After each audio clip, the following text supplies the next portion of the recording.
Everyone, welcome back again. I'm Aarti Kaushik with the topic cell membrane structure and function.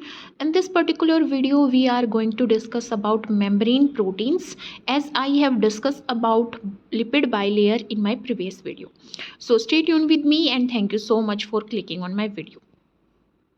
तो सबसे पहले हम membrane protein से related एक ओवरव्यू लेके चलेंगे कि एक्चुअल में प्रोटीन्स क्या हैं, कैसे प्रेजेंट होते हैं, फिर उसको हम डिटेल में स्टडी करेंगे। मेम्ब्रेन प्रोटीन्स भी एम्फीफिलिक होते हैं। एम्फीफिलिक मतलब दोनों ही स्ट्रक्चर या फिर हम बोले दो टाइप की प्रॉपर्टी उनके अंदर प्रेजेंट होती है।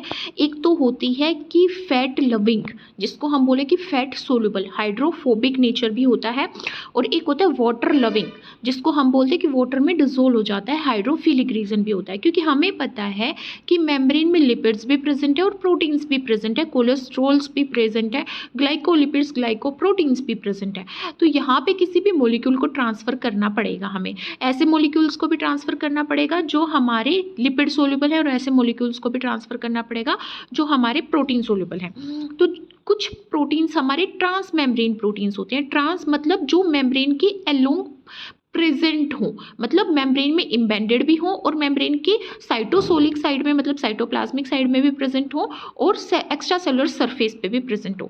तो ट्रांस मेम्ब्रेन प्रोटीन्स में उनका हाइड्रोफोबिक रीजन होता है जो एज ए डोमेन मेम्ब्रेन के अंदर इम्बेडेड होता है, ठीक है। और वो किसके साथ जुड़ा होता है? जो हाइड्रोफोबिक रीजन होता है। हमने लिपिड्स में पढ़ा था कि लिपिड्स के अंदर एक हेड रीजन होता है और एक टेल रीजन होता है।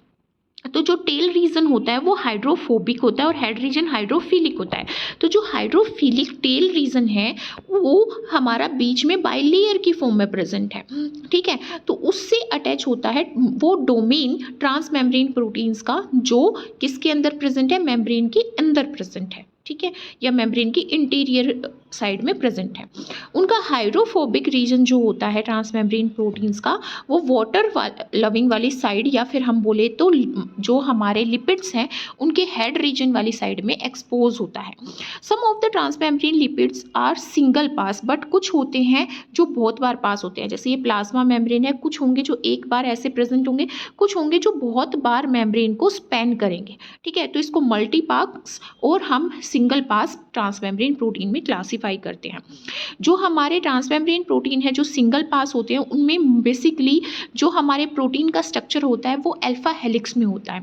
देखो, अगर आपने प्रोटीन का स्ट्रक्चर स्टडी किया है, प्राइमरी स्ट्रक्चर, टर्शरी, सेकेंडरी, तो आपने स्टडी किया होगा कि जब सेकेंडरी स्ट्रक्चर की बात करते हैं हम प्रोटीन्स की, तो वो अल्फा हेलिक्स की फॉर्म में और बीटा प्लेटेड शीट की फॉर्म में प्रेजेंट होता है। तो यहाँ पे अल्फा हेलिक्स की फॉर्म में प्रेजेंट होते हैं वो ट्रांसमेम्ब्रेन प्रोटीन जो एक बार मेम्ब्रेन को स्पैन करते हैं। मल्टीपास प्रोटीन जो होते हैं वो बहुत बार मेम्ब्रेन को स्पैन करते हैं, और वहाँ पे अल्फा हेलिक्स ना होकर बीटा शीट्स होती हैं जो एक दूसरे के साथ रोल अप हो रखी होती हैं और एक बैरल लाइक स्ट्रक्चर फॉर्म करती हैं। जितने भी प्रोटीन्स हैं वो आयंस का ट्रांसफर करते हैं, कुछ स्मॉल वाटर सोल्यूबल मॉलिक्यूल्स का ट्रांसफर करते हैं, तो कुछ चैनल की तरह एक्ट करते हैं, कुछ कैरियर प्रोटीन की तरह एक्ट करते हैं, कुछ हमारे पेरिफेरल प्रोटीन होते हैं जो रिसेप्टर की तरह एक्ट करते हैं। तो जो कुछ मेम्ब्रेन के प्रोटीन्स होते हैं जो आइदर साइड में प्रेजेंट होते हैं मेम्ब्रेन के, कुछ साइटोसॉलिक साइड में मतलब कि साइटोप्लाज्म वाली साइड में कैसे अटैच होते हैं? उनका जो एम्फीफैटिक अल्फा हेलिक्स है प्रोटीन्स का, उसके थ्रू वो अटैच होते हैं, और कभी कभी वो कोवलेंट बॉन्ड फॉर्म कर देते हैं लिपिड चेन के साथ। हमें पता है लिपिड की में या फैटी एसिड चेन्स होती हैं, हाइड्रोकार्बन चेन्स, उसके साथ कोवलेंट अटैचमेंट शो करती हैं। ये एम्फीफैटिक अल्फा हेलिक्स चेन किसकी? प्रोटीन्स की, ठीक है। Others are attach to the non cytosolic side, जो नॉन साइटोसोलिक साइड पे प्रेजेंट होते हैं, मतलब कि सेल के सरफेस पे प्रेजेंट होते हैं। प्लाज्मा मेम्ब्रेन के एक्स्ट्रा सेलुलर सरफेस वाली साइड होते हैं। एक्स्ट्रा सेलुलर मतलब ये सेल है, सेल के बाहर का जो मटेरियल वो एक्स्ट्रा सेलुलर मैट्रिक्स है। तो उस साइड में जब प्रेजेंट होते हैं तो वो जीपीआई के थ्रू, ये क्या है हमारे जो ग्लाइकोसाइलिक जो लिंकेज क्रिएट करते हैं, मतलब कि हम बोले तो कार्बोहाइड्रेट अटैच्ड जो रीजन होता है उसके थ्रू वो नॉन साइटोसोलिक साइड पे बाइंड होते हैं। जीपीआई का मतलब होता है ग्लाइको कार्बोक्साइल फोस्फेटिडाइल इनोसिटोल लिंकेज। तो ये जो है इसका मतलब ये है कि कार्बोहाइड्रेट अटैच होगी कुछ प्रोटीन से, जो प्रोटीन सेल की मेम्ब्रेन के उस साइड में प्रेजेंट होंगे जो एक्स्ट्रासेलुलर सरफेस की तरफ एक्सपोज हो रखा है, और जो साइटोसोल की तरफ एक्सपोज हो रखा है वहाँ पे कोवेलेंट या नॉन कोवेलेंट बॉन्ड के थ्रू वो प्रोटीन्स लिपिड चेन के साथ बाइंड होंगे। तो ये बेसिक ओवरव्यू था। अब हम डिफरेंट क्लासेस की बात करते हैं प्रोटीन्स की। There are basically 3 types of protein on the basis of their relationship with lipid bilayer. जैसे हमने बोला कि वो लिपिड बाइलेयर के साथ किस तरह से अटैच हैं, उसके बेसिस पे जो मेम्ब्रेन प्रोटीन है उनको 3 क्लासेस में क्लासीफाई किया जाता है: integral proteins, peripheral proteins and lipid anchor proteins. अगर जो बच्चे मेरी वीडियो देख रहे हैं उनके लिए मैं बताना चाहूँगी कि मेरा जो वीडियो का कंटेंट है वो 2 यहाँ पे बुक को रिकमेंड करके मैं बनाती हूँ। पहली होती है हमारी एल्बर्ट और दूसरी मेरी कार्प है, ठीक है, सेल और मोल बायो के लिए जो दोनों ही बुक हैं। एल्बर्ट में भी वही कंसेप्ट है, कार्प में भी वही कंसेप्ट है, बस अरेंजमेंट का फ़र्क है कि वहाँ पे कैसे अरेंज किया गया है और वहाँ पे कैसे अरेंज किया गया है। So I recommend both for uploading my video lectures. If you are concern from where I take my content, so these 2 books you can recommend। फिर हम सबसे पहले बात करते हैं इंटीग्रल प्रोटीन्स की। देखो, इंटीग्रल नाम से ही हमें पता चल रहा है कि वो प्लाज्मा मेम्ब्रेन के अंदर ऐसे इंटीग्रल फॉर्म में प्रेजेंट होंगे, ये पेनिट्रेट करेंगे लिपिड बाइलेयर को, ठीक है। लिपिड बाइलेयर कैसे प्रेजेंट होती है? इस तरह से लिपिड बाइलेयर प्रेजेंट होती है, तो उसको ये पेनिट्रेट करते हैं। ये ट्रांसमेम्ब्रेन प्रोटीन्स जो होते हैं ये 2 टाइप के होते हैं। सिंगल पास होते हैं जिसको हम बोल देते हैं अल्फा हेलिक्स, जो कंसिस्ट करते हैं, मतलब देखो सिंगल पास है पर क्या है, प्रोटीन है, तो उसमें प्रोटीन का जो स्ट्रक्चर होगा वो अल्फा हेलिक्स स्ट्रक्चर होगा। मल्टी पास जो होंगे वो सेल सरफेस रिसेप्टर की तरह एक्ट करेंगे, जिससे कोई भी लाइगेंड या एंजाइम या फिर हार्मोन आके बाइंड हो जाएगा।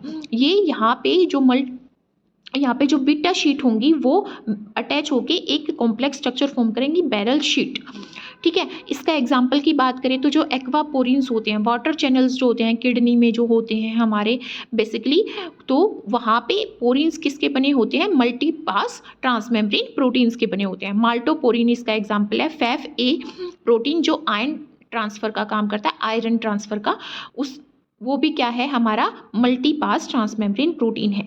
जो इंटीग्रल प्रोटीन्स होते हैं वो 20 to 30% पार्ट फॉर्म करते हैं किसका? इनकोडेड प्रोटीन्स का, और 60% ड्रग का जो टारगेट है वो 60% प्रोटीन जो टारगेट होते हैं ड्रग्स का, वो किस क्लास से बिलोंग करते हैं? इंटीग्रल प्रोटीन से बिलोंग करते हैं। ये रिसेप्टर की तरह भी एक्ट करते हैं, चैनल्स की तरह हमने देख लिया जैसे एक्वापोरिन्स हैं हमारे, और ट्रांसपोर्टर्स की तरह भी एक्ट करते हैं। एम्फीफेटिक नेचर है, एम्फीफिलिक भी है, वाटर लविंग और हाइड्रोफोबिक, हमारा लिपिड सोल्यूबल भी है।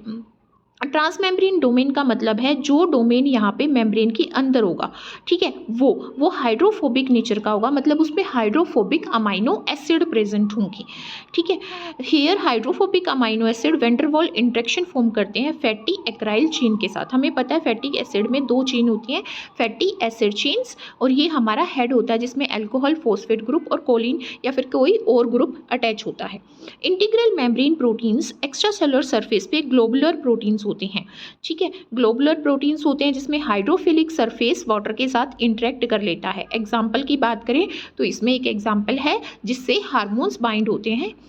इंटीग्रल मेम्ब्रेन प्रोटीन लेटरली भी मूव करते हैं। लेटरली मूव करने का मतलब यही है कि इस तरह से मूव कर पाते हैं वो किसके अंदर? मेम्ब्रेन के अंदर। Distribution of integral membrane protein, distribution को पता करने के लिए यहाँ पे एक टेक्निक यूज़ की जाती है जिसको फ्रीज फ्रैक्चर एनालिसिस बोलते हैं। फ्रीज फ्रैक्चर एनालिसिस के नाम से ही हमें पता चल रहा है, यहाँ पे हम क्या करेंगे, एक सेल को हम फ्रीज करेंगे, फ्रीज करने के बाद उसको हम कट करेंगे माइक्रोटोम की हेल्प से, फिर हम उसको क्या करेंगे, उसको माइक्रोस्कोप के अंदर एनालाइज करेंगे या डिफरेंट टेक्निक्स के थ्रू एनालाइज करेंगे कि उसका स्ट्रक्चर कैसा है, ठीक है। तो यहाँ पे टिश्यू को फ्रोज किया जाता है। जब वो फ्रोज हो जाता है, सॉलिड हो जाता है, तो उसको नाइफ या माइक्रोटोम की हेल्प से ब्लॉक्स में कट किया जाता है, ठीक है। फिर उसके ऊपर मेटल को डिपॉजिट किया जाता है उस सरफेस पे जो कट करने के बाद एक्सपोज हो जाता है। तो उसके बाद वो क्या फॉर्म कर देता है? एक शेडोड रेप्लिका फॉर्म कर देता है। फिर हम उसको इलेक्ट्रॉन माइक्रोस्कोप के अंदर देखते हैं। अब वो मेटल जहाँ से जुड़ रही होगी वहाँ पे हमें पता चल जाएगा कि कौन सा हमारा अमाइनो एसिड प्रेजेंट है और कौन सा हमारा प्रोटीन प्रेजेंट है। Removal of integral membrane protein. देखो, जब भी हम किसी भी मेम्ब्रेन प्रोटीन को स्टडी करना चाहते हैं तो पहले हम उसको एक्सट्रैक्ट करेंगे, और एक्सट्रैक्ट करने के लिए हम उसको किसी प्रोसेस का यूज़ करेंगे एक्सट्रैक्ट करने के लिए। तो उसको उसकी मेम्ब्रेन से रिमूव करना पड़ेगा हमें उसके एक्सट्रैक्शन के लिए। तो यहाँ पे हम उसको आयनिक डिटर्जेंट के साथ भी एक्सट्रैक्ट करते हैं, किसको? इंटीग्रल मेम्ब्रेन प्रोटीन को। It is a tough process, क्योंकि वो कहाँ पे इम्बेडेड होते हैं? लिपिड बाइलेयर में इम्बेडेड होते हैं। तो उनको रिमूव करने के लिए हम नॉन आयनिक डिटर्जेंट का भी यूज़ करते हैं और आयनिक डिटर्जेंट का भी यूज़ करते हैं। आयनिक डिटर्जेंट में SDS सोडियम डोडिसाइल सल्फेट का यूज़ करते हैं, जो प्रोटीन को डीनेचर कर देती है। डीनेचर करने का मतलब होता है कि जो उनका स्ट्रक्चर है, मान लो टर्शरी स्ट्रक्चर है, सेकेंडरी स्ट्रक्चर है, उसको प्राइमरी स्ट्रक्चर में कन्वर्ट कर देती है। और SDS एक नेगेटिव चार्ज भी प्रोवाइड करती है, किससे को? अमाइनो एसिड को। नॉन आयनिक अनचार्ज टाइटोन X100 का यूज़ करते हैं, क्योंकि ये प्रोटीन, ये क्या करता है? कोई चार्ज भी प्रोवाइड नहीं करता, प्लस ये डीनेचर भी नहीं करता प्रोटीन्स को। अगर प्रोटीन टर्शरी स्ट्रक्चर में है तो वो टर्शरी में ही रहेगा, बस वो सिर्फ एक्सट्रैक्ट हो जाएगा।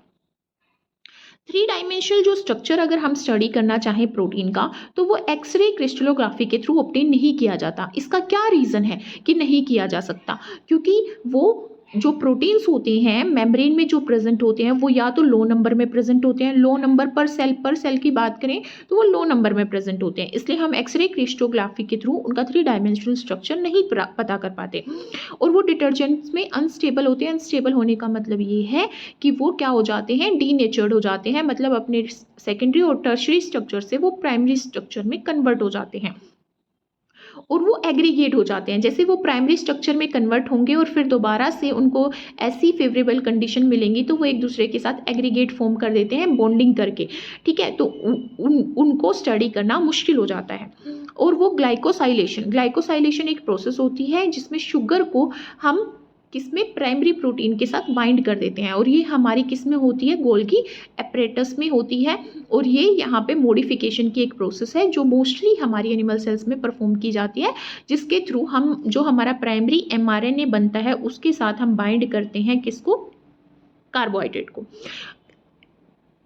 And can not be expressed as recombinant protein in other types of cells. Recombinant protein का मतलब ये है कि उसको किसी और प्रोटीन के साथ बाइंड करके फॉर्म किया जाए, बट ये ऐसा पॉसिबल नहीं हो पाता, इसलिए हम उसका हम एक्सरे क्रिस्टलोग्राफी के थ्रू 3 डायमेंशनल स्ट्रक्चर नहीं स्टडी कर पाते उन प्रोटीन्स का जो प्रोटीन हमारी प्लाज्मा मेम्ब्रेन की फॉर्मेशन में मेजर रोल प्ले करते हैं। अब बात आती है ट्रांसमेम्ब्रेन डोमेन की। Segments of protein embedded in plasma membrane. जो सेगमेंट प्रेजेंट होते हैं प्लाज्मा मेम्ब्रेन में उनको स्टडी किया जाता है यहाँ पे हाइड्रोपैथी प्लॉट के थ्रू भी, ठीक है।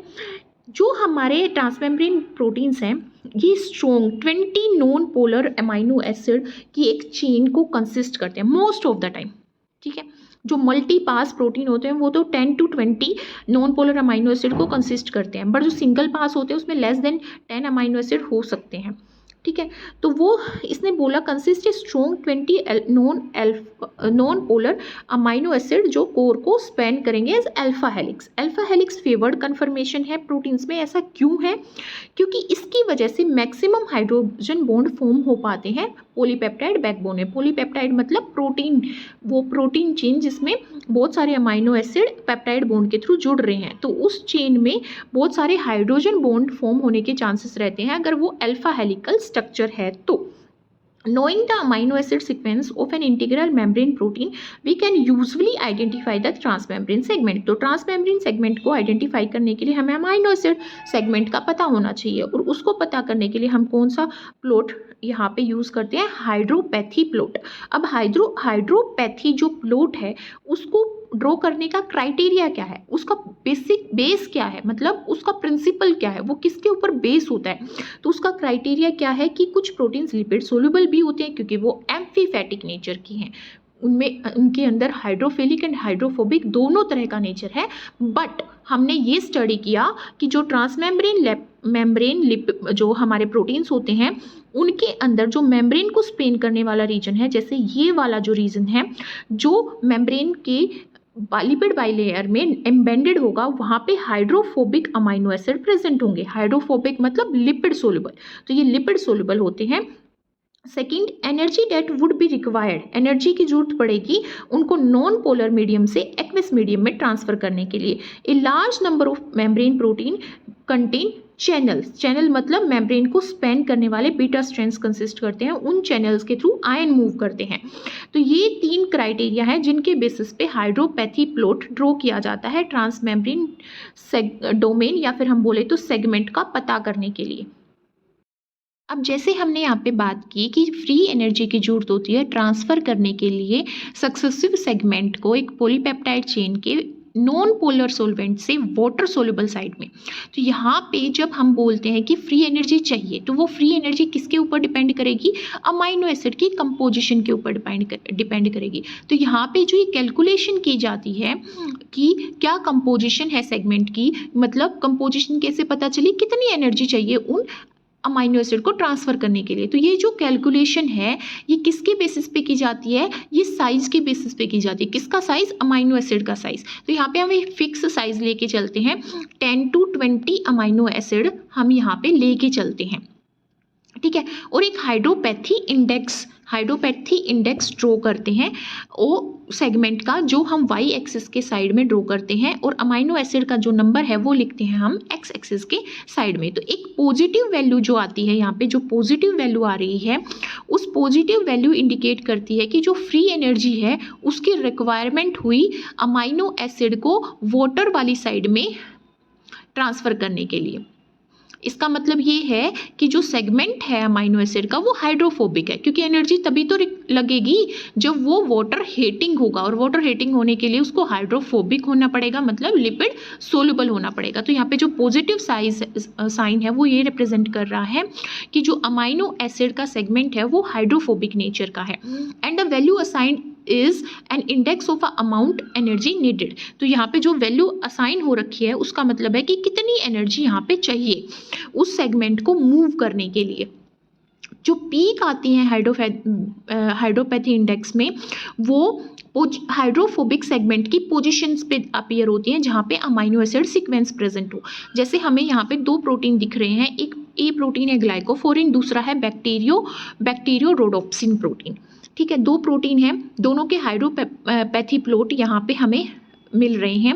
ग्लाइकोफोरिन ए में एक single membrane spanning alpha helix है एंड 1 कोरस्पॉन्डिंग पीक हमें मिल गई किसमें, हाइड्रोपैथिक प्लॉट में, और 1 नंबर हमें मिला। पॉजिटिव का मतलब क्या है, एक ही उसमें हाइड्रोफोबिक स्पैनिंग मेम्ब्रेन है और हमारी नहीं है, ठीक है। ये हमें उससे पता चल गया। बैक्टीरियोरोडोप्सिन में देखें तो उसमें हम देखते हैं 1 2 3 4 5 6 7 कि उसमें 7 मेम्ब्रेन स्पैनिंग अल्फा हेलिक्स क्या है, यूनिट है, और वो दोनों ही, ये 7 इसमें और 1 इसमें, दोनों क्या है, ये हाइड्रोफोबिक है नेचर में, क्योंकि यहाँ पे पॉजिटिव साइन ये इंडिकेट कर रहा है कि उनको वाटर सोल्यूबल वाले साइड में या एक्वस साइड में मूव करने के लिए एनर्जी यूज़ की गई, ठीक है। एनर्जी यूज़ की गई मतलब इनका नेचर, इन सेगमेंट्स का नेचर क्या है, हाइड्रोफोबिक है। Peripheral membrane protein, peripheral membrane protein हमारी जो मेम्ब्रेन है उसके साथ अटैच होते हैं वीक इलेक्ट्रोस्टैटिक बॉन्ड्स के थ्रू। ये इनको अगर हम एक्सट्रैक्ट करना चाहते हैं तो इनको हमें सोल्यूबल करना पड़ेगा। किस में सोल्यूबल करना पड़ेगा, हाई कंसंट्रेशन सॉल्ट सॉल्यूशन में। ऐसा क्यों करते हैं हम, ताकि उनका इलेक्ट्रोस्टैटिक बॉन्ड जो है वो टूट जाए इस हाई कंसंट्रेटेड सॉल्ट सॉल्यूशन की वजह से।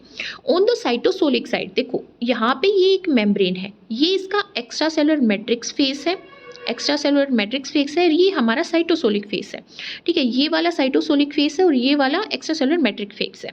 तो जो साइटोसोलिक साइड है ये प्रोटीन क्या करते हैं, ये जो हमारे पेरिफेरल मेम्ब्रेन प्रोटीन है ये साइटोसोलिक साइड में, मान लो ये एक मेम्ब्रेन है, ये साइटोसोलिक साइड है, ये एक्स्ट्रा सेलुलर मैट्रिक्स साइड है। तो ये यहाँ पे साइटोसोलिक साइड में क्या करेंगे, मैकेनिकल सपोर्ट प्रोवाइड करेंगे मेम्ब्रेन को फंक्शन प्रोवाइड करने के लिए, ताकि जो इंटीग्रल मेम्ब्रेन प्रोटीन है वो ईजिली एंकर हो सके, अटैच हो सके, अपना फंक्शन परफॉर्म कर सके। सम फंक्शन एज एंजाइम, कुछ पेरिफेरल मेम्ब्रेन प्रोटीन एंजाइम की तरह फंक्शन करते हैं, और कुछ मेम्ब्रेन सिग्नल जो ट्रांस मेम्ब्रेन सिग्नल को मूव करने के लिए एज अ फैक्टर यूज होते हैं। अब बात करते हैं हम लिपिड एंकर्ड मेम्ब्रेन प्रोटीन की। लिपिड एंकर मेम्ब्रेन प्रोटीन का मतलब क्या है? ये एक मेम्ब्रेन है, मेम्ब्रेन की ये साइटोसोलिक साइड है, ये एक्स्ट्रा सेलुलर मैट्रिक्स वाली साइड है। तो यहाँ पे जो प्रोटीन प्रेजेंट होते हैं वो यहाँ पे कार्बोहाइड्रेट के साथ अटैच होते हैं, ठीक है। तो इसीलिए इनको हम, और वो कार्बोहाइड्रेट से अटैच होने के बाद वो कार्बोहाइड्रेट फिर लिपिड से अटैच होती है, इसीलिए इसको लिपिड एंकर्ड मेम्ब्रेन प्रोटीन बोला जाता है। ये प्रोटीन एक्सटर्नल फेस पे प्रेजेंट होते हैं प्लाज्मा मेम्ब्रेन के, और ये प्लाज्मा मेम्ब्रेन से ओलिगोसेक्राइड क्या है, जो 200 अप्रोक्स मोनोसेक्राइड, कौन सी मोनोसेक्राइड, कार्बोहाइड्रेट मोनोसेक्राइड यूनिट को कंसिस्ट करती हो, ठीक है। अब यहाँ पे प्रोटीन पहले किससे अटैच है? ओलिगोसेक्राइड से। अब ओलिगोसेक्राइड किससे अटैच है? फोस्फाटिडाइल इनोसिटोल से। अब वो फोस्फाटिडाइल इनोसिटोल कहाँ पे प्रेजेंट है? वो यहाँ पे लिपिड बाइलेयर के अंदर यहाँ पे प्रेजेंट है। यहाँ पे ये क्या है, देखो, for example it is oligosaccharide and this one is phosphatidyl inositol. ये फोस्फाटिडाइल इनोसिटोल है, ये क्या है हमारे पास? ओलिगोसेक्राइड है। और यहाँ पे हमारा ये ग्रीन कलर में जो मैंने ऊपर बनाई, ये क्या है? हमारा प्रोटीन है। Protein, oligosaccharide, then phosphatidyl inositol. अब ये फोस्फाटिडाइल इनोसिटोल कहाँ पे है? ये यहाँ पे लिपिड बाइलेयर के अंदर इम्बेडेड हो रखी है। तो जो पेरिफेरल मेम्ब्रेन प्रोटीन्स होते हैं, जो पेरिफ्री पे प्रेजेंट होते हैं, उनके अंदर ग्लाइकोसाइलिक फोस्फाटिडाइल इनोसिटोल लिंकेज प्रेजेंट होता है, जिसको हम जीपीआई एंकर्ड प्रोटीन भी बोलते हैं। एग्जाम्पल है इसका scrapie protein, PRPC GPI linked protein, इसका एक एग्जाम्पल है। ए टाइप ऑफ एनीमिया, एक टाइप होता है एनीमिया का जिसमें पर ऑक्सीजोमल नोक्टर्नल हेमोग्लोबिन्यूरिया फॉर्म होता है। किससे होता है? जीपीआई की अब्सेंस से होता है, क्योंकि जीपीआई को कोड करने वाला जीन यहाँ पे म्यूटेंट होता है, तो जीपीआई सिंथेसाइज नहीं होता, जिसकी वजह से ये ग्लोबुलिन बनता है और उन ऑर्गेनिजम्स में एनीमिया मिलता है। ये काइंड ऑफ एक जेनेटिक डिजीज है। Protein present on the cytoplasmic side, जो साइटोप्लाज्मिक वाली साइड में प्रेजेंट होते हैं, साइटोसोल वाली साइड में प्रेजेंट होते हैं, वो मेम्ब्रेन से एंकर्ड होते हैं हाइड्रोकार्बन चेन के साथ, और वो हाइड्रोकार्बन चेन इनर लीफलेट में होती है प्लाज्मा मेम्ब्रेन की। और इसका एग्जांपल है सार्क एंड रास। सार्क एंड रास हमारी नॉर्मल सेल को किस में कर देते हैं? ट्रांसफर ट्यूमर कंटेनिंग सेल्स में, मतलब कैंसरस सेल्स में ट्रांसफर कर देते हैं। लेटरल डिफ्यूजन रेट होता है मेम्ब्रेन प्रोटीन का, उसको मेजर किया जाता है फ्रेप टेक्निक से। फ्रेप क्या है? Fluorescent recovery after photo bleaching. ये मेथड है जिसमें हम मेम्ब्रेन प्रोटीन को, जो भी हमारा मेम्ब्रेन प्रोटीन ऑफ इंटरेस्ट होता है, इंटरेस्ट मतलब जिसको हम स्टडी करना चाहते हैं, उसको हम एक फ्लोरोसेंट ग्रुप, यहाँ पे एक फ्लोरोसेंट ग्रुप के साथ उसको हम क्या कर देते हैं? टैग कर देते हैं। मोस्ट ऑफ द टाइम हम जो फ्लोरोसेंट ग्रुप यहाँ पे लेते हैं वो GFP होता है। G stand for green, F stand for fluorescent, P stand for protein. तो यहाँ पे हम एक स्पेसिफिक फ्लोरोसेंट प्रोटीन ग्रुप के साथ उसको टैग कर देते हैं, उस प्रोटीन को जिसको हमें स्टडी करना है, ठीक है। तो यहाँ पे हम क्या करते हैं, कभी कभी हम फ्लोरोफोर लेबल एंटीबॉडी का भी यूज़ करते हैं। वो एंटीबॉडी प्रोटीन के साथ बाइंड हो जाती है, अमाइनो एसिड के साथ बाइंड हो जाती है, और एक रिकम्बिनेंट DNA टेक्नोलॉजी का यूज़ करके हम उस फ्यूज्ड प्रोटीन को आइडेंटिफाई कर लेते हैं, ठीक है। तो यहाँ पे जो फ्लोरोसेंट ग्रुप है उसको फिर ब्लीच किया जाता है। सबसे पहले हम दिख रहे हैं कि GFP या फिर टैग्ड एंटीबॉडी के साथ हमने उसको टैग कर दिया। फिर उसके बाद हमने क्या किया? उसके बाद हमने उस फ्लोरोसेंट ग्रुप को यहाँ पे ब्लीच कर दिया। Bleach in a small area of membrane by laser beam, laser beam के थ्रू हम यहाँ पे उसको ब्लीच करते हैं। And time taken for adjacent membrane protein carrying unbleached ligand और GFP to diffuse into the bleached area is measured. इसने क्या बोला है? और हम यहाँ पे जो टाइम लिया जाता है किसके साथ?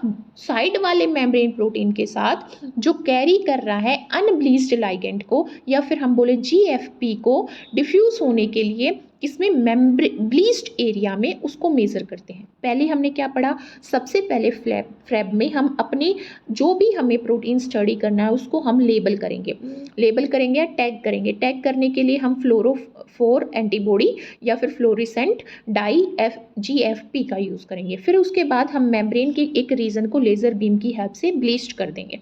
अब हम क्या करेंगे? जो हमारा अनब्लीच्ड लाइगेंड है या फिर GFP कंटेनिंग लाइगेंड है, उसका टाइम मेज़र करेंगे कि वो कितना डिफ्यूज़ हो रहा है अनब्लीच्ड एरिया से ब्लीच्ड एरिया में, ठीक है।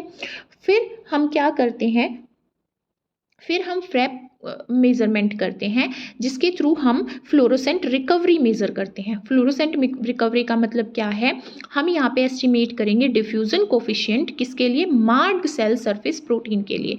मार्क्ड सेल सरफेस प्रोटीन क्या था, जो फ्लोरोसेंट डाई के साथ यहाँ पे मार्क कर रखा था। जो वैल्यू है डिफ्यूजन कोफिशिएंट की डिफरेंट मेम्ब्रेन प्रोटीन के लिए डिफरेंट सेल्स में डिफरेंट होती है, ठीक है, क्योंकि जो इंटरेक्शन है प्रोटीन का डिफ्यूज़न, जो इंटरेक्शन है अदर प्रोटीन्स का किसके साथ, मेम्ब्रेन के साथ, वो डिफरेंट होता है, तो उनका डिफ्यूज़न रेट भी डिफरेंट होता है, ठीक है।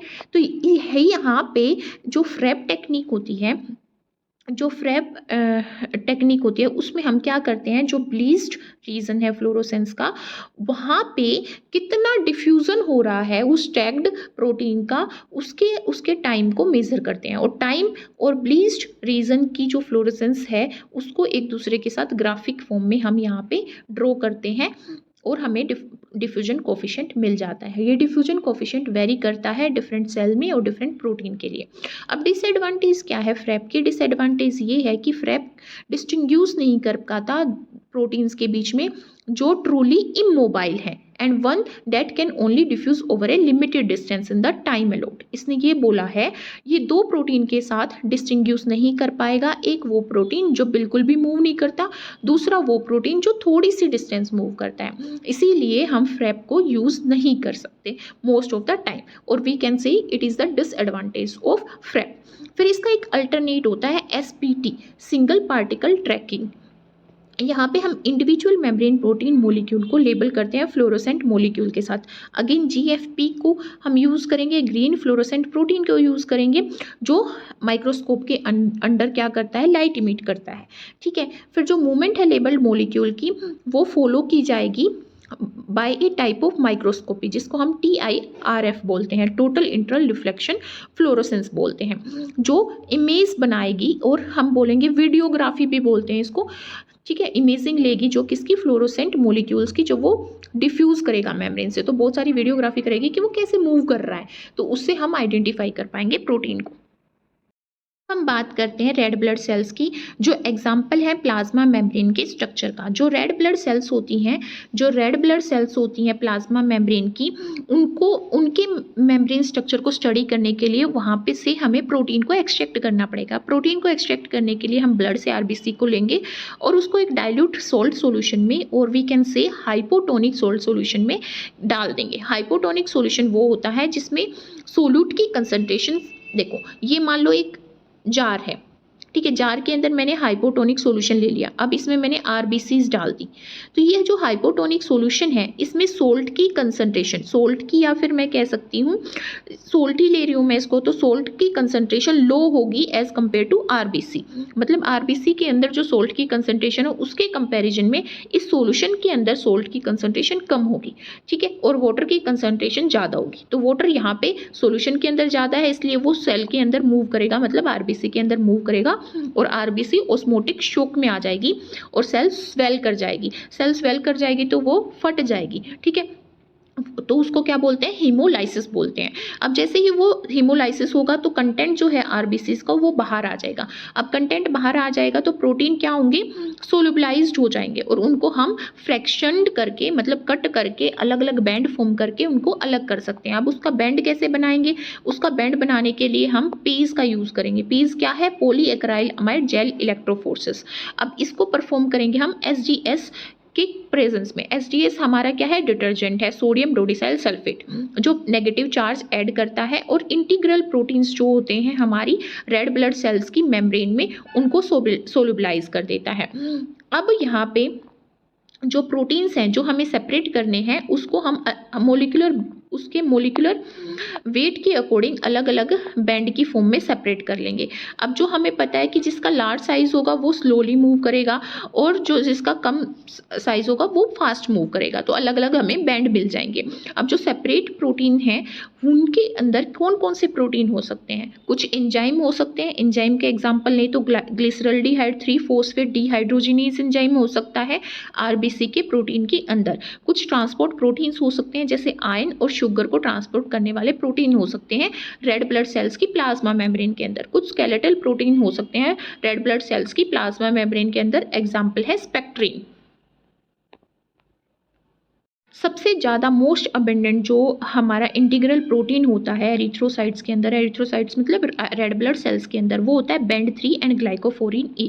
जो बैंड 3 होता है वो डाइमर की फॉर्म में प्रेजेंट होता है, और होमोडाइमर होता है मतलब दोनों डाइमर सेम होते हैं, सिमिलर होते हैं, और वो चैनल बनाते हैं। चैनल इस तरह का एक चैनल बना देंगे मेम्ब्रेन के अराउंड, ठीक है। अब ये जो चैनल है ये क्या करेगा, यहाँ पे bicarbonate ion HCO3 negative enter करेगा किसके अंदर, सेल के अंदर मतलब आरबीसी के अंदर, और बाहर क्या जाएगा, क्लोराइड आयन जाएगा, और ये प्रोसेस रिवर्स हो जाएगी जब वो लंग्स में जाएंगी, क्या, रेड ब्लड सेल्स, ठीक है।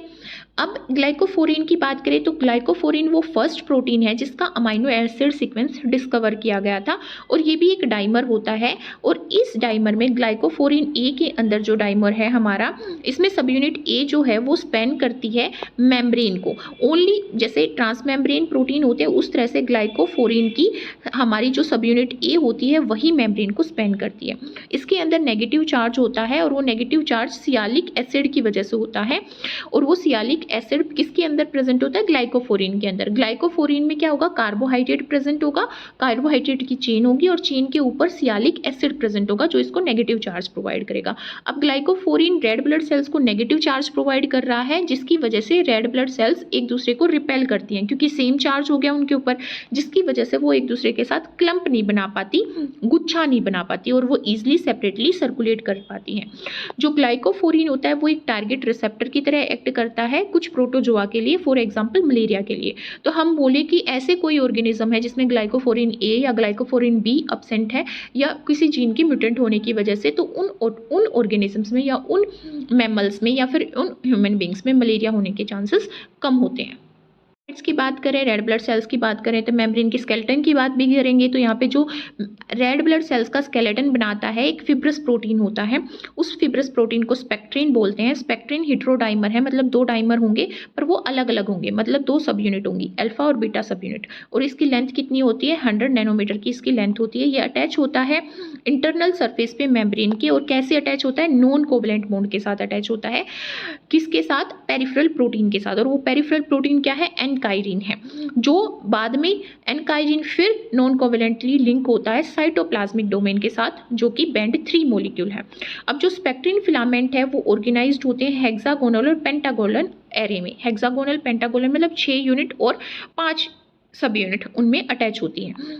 ये जो हमारे स्पेक्ट्रीन फिलामेंट है ये 2 डायमेंशनल नेटवर्क फॉर्म करते हैं दोनों एंड पे लिंक करके स्पेक्ट्रीन के, और ये क्लस्टर बना देते हैं प्रोटीन्स का, ठीक है। जो क्लस्टर क्या कंसिस्ट करता है, शॉर्ट फिलामेंट कंसिस्ट करता है एक्टिन और ट्रोपोमाइसिन का, जो कॉन्ट्रैक्टाइल एक्टिविटीज़ में या सेल कम्युनिकेशन में मेजर रोल प्ले करते हैं, सेल जंक्शन वगैरह में मेजर रोल प्ले करते हैं। तो एक कंडीशन आती है हीमोलाइटिक एनीमिया, जो कि एक जेनेटिक डिजीज होती है। वो तब होती है जब एनकाइरिन और स्पेक्ट्रीन एब्सेंट होते हैं, उनको कोड करने वाले जीन म्यूटेंट होते हैं, तो ये नहीं प्रेजेंट होते, तो हेमोलाइटिक एनीमिया हो जाता है उन ऑर्गेनिजम्स के केस में। अब एक स्पेक्ट्रीन फैमिली का एक और प्रोटीन होता है डिस्ट्रोफिन, बट ये रेड ब्लड सेल्स में नहीं, ये हमारी मसल सेल्स में मिलता है, और ये हमारी क्या करता है, कॉन्ट्रैक्शन में हेल्प करता है, रिलैक्सेशन में हेल्प करता है। अगर ऐसा कोई जीन हमारी बॉडी में म्यूटेंट है जो किसको, डिस्ट्रोफिन को कोड कर रहा है, तो इसकी वजह से मस्कुलर डिस्ट्रोफी हो जाती है।